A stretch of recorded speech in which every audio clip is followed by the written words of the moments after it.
Welcome to Telangana rising news. ఇది రైతు ప్రభుత్వం, ప్రజా ప్రభుత్వం. ఈ 30 నెలల పాలనలో 1.75 లక్షల కోట్ల రూపాయలు వెచ్చించి రైతులు ఆత్మగౌరవంతో బతికేలా చేసింది. వ్యవసాయాన్ని పండుగలా తీర్చిదిద్దింది.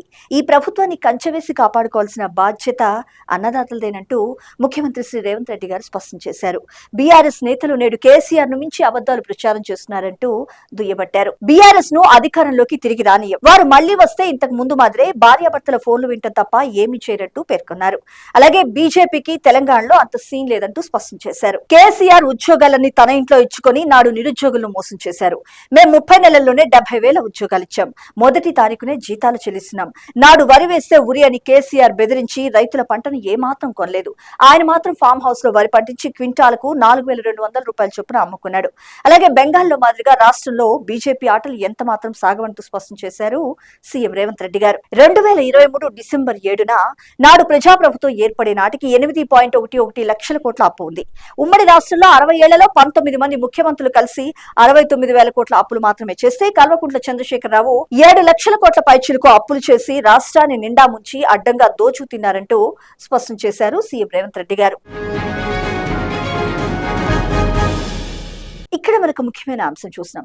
రాష్ట్రంలో విద్యారంగ సంస్కరణలు చేపడుతున్నామని, దీంట్లో భాగస్వాములు కావాలని గౌరవ ముఖ్యమంత్రి శ్రీ రేవంత్ రెడ్డి గారు ప్రముఖ పారిశ్రామికవేత్త భారతీ ఎంటర్ప్రైజెస్ చైర్మన్ సునీల్ మిట్టల్ ను కోరారు.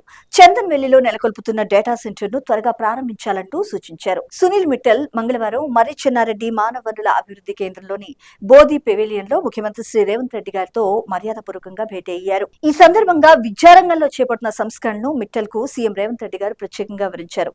ఇందులో భాగంగా ప్రభుత్వ పాఠశాలను పూర్తిగా ప్రక్షాళన చేస్తున్నామని, నిరుద్యోగుల్లో నైపుణ్యాన్ని పెంపొందించడానికి యంగ్ ఇండియా స్కిల్ యూనివర్సిటీని ఏర్పాటు చేస్తున్నామని తెలిపారు. అలాగే ఐటీఐలను అడ్వాన్స్డ్ ట్రైనింగ్ సెంటర్స్ ఏటీసీలుగా మార్చుతున్నామంటూ కూడా పేర్కొన్నారు. ఇక్కడ మరొక ముఖ్యమైన అంశం చూసినాం.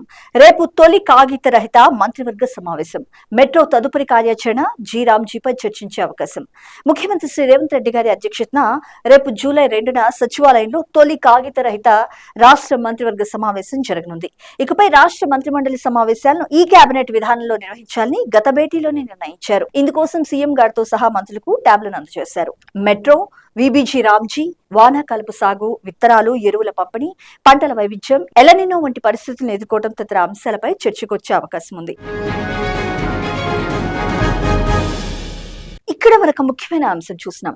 యాదగిరిగుట్ట భూములపై టెంపుల్ కేస్ సర్వ హక్కులు, తిరుమల తరహా విధానాల అమలు, టీటీడీ మోడల్లోనే గెస్ట్ హౌస్ల నిర్మాణం, పీపీపీ పద్ధతిలో గుట్ట టూరిజం సర్క్యూట్, ఇంజనీర్ల కమిటీ నివేదికను వారం రోజులు ఫైనల్ చేయంటూ ఉన్నత స్థాయి సమీక్షలో సీఎం రేవంత్ రెడ్డి గారు అధికారులకు దిశానిర్దేశం చేశారు. యాదగిరిగుట్ట భూముల యాజమాన్య హక్కులు పూర్తిగా ఆలయం వద్దే ఉంచాలని, మఠాలు, కుల సంఘాలకు స్థలాల కేటాయింపులపై తిరుమల తరహా విధి విధానాలను అమలు చేయాలని సీఎం రేవంత్ రెడ్డి గారు అధికారులకు ఆదేశించారు.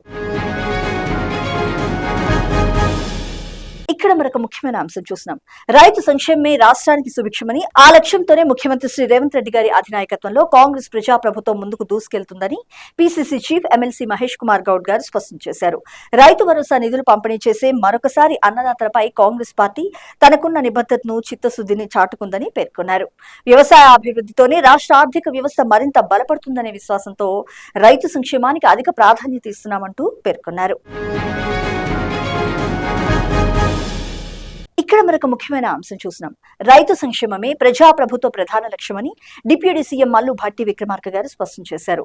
10 ఏళ్ల పాటు రాష్ట్రాన్ని పాలించి అప్పుల ఊబిలోకి నెట్టిన మాజీ పాలకులకు రైతుల గురించి మాట్లాడే నైతిక హక్కే లేదంటూ విమర్శించారు.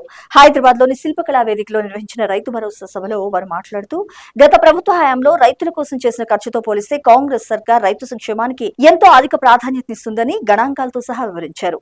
మాజీ మంత్రులు హరీష్ రావు, కేటీఆర్ రోజుకొక కొత్త అబద్ధాన్ని సృష్టిస్తూ ప్రజలు పూర్తిగా తప్పుదోవ పట్టించే ప్రయత్నం చేస్తున్నారని, వారి తప్పుడు ప్రచారాలను రైతులు పూర్తిగా తిప్పికొట్టాలంటూ కూడా పిలుపునిచ్చారు. ఇక్కడ మరొక ముఖ్యమైన అంశం చూసినాం.